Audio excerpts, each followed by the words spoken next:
کیا وجہ ہے کہ ہم عید میلاد النبی نہیں مناتے لیکن یوم پاکستان مناتے ہیں،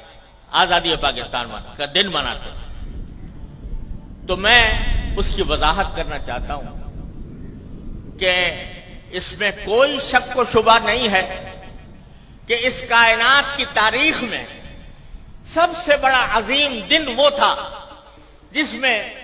اللہ تبارک و تعالی نے اس کائنات کی ہدایت کے لیے جناب محمد رسول اللہ صلی اللہ علیہ وسلم کو مبعوث فرمایا ہے۔ اس سے زیادہ عظیم دن انسانی تاریخ میں کوئی اور نہیں جس میں آپ تشریف لائے، لیکن آپ ہی کی تعلیمات اور آپ ہی کی سنت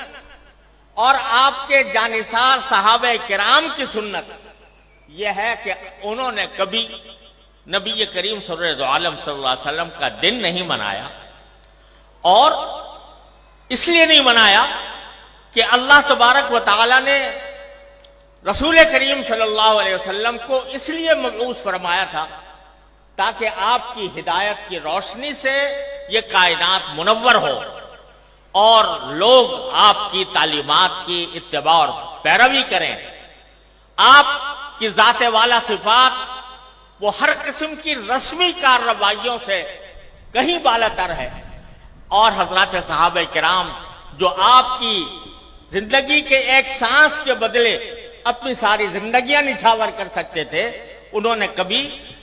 یہ دن نہیں منایا۔ جب انہوں نے جو کوئی چیز نہ منائی ہو اور انہوں نے اس سے اعتراض کیا ہو اور اس کے بجائے ساری زندگی اتباع سنت کی کوشش کی ہو، اس کو اگر ہم منانا شروع کریں تو دین کے اندر ایک اضافہ ہوگا، دین کے احکام میں ایک اضافہ ہوگا، اور دین کے کام میں کوئی اضافہ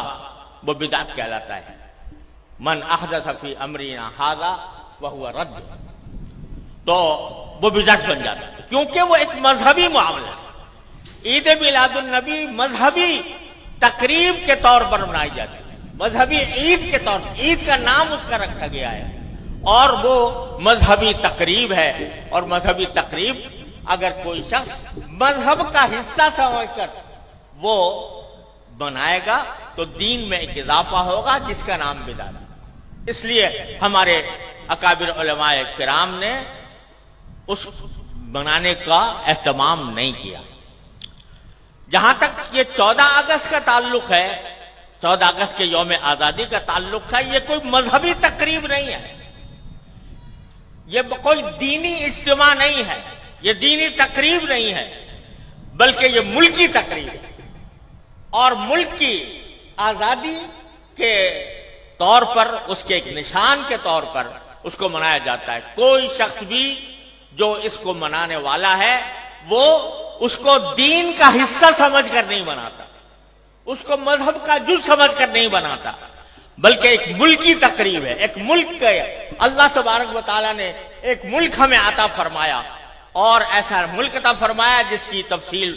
مولانا عزیز الرحمان صاحب نے بیان کی ہے، تو وہ ہم ایک ملک کی تقریب کے طور پر بناتے ہیں۔ بدعت اس وقت بنتی ہے کوئی چیز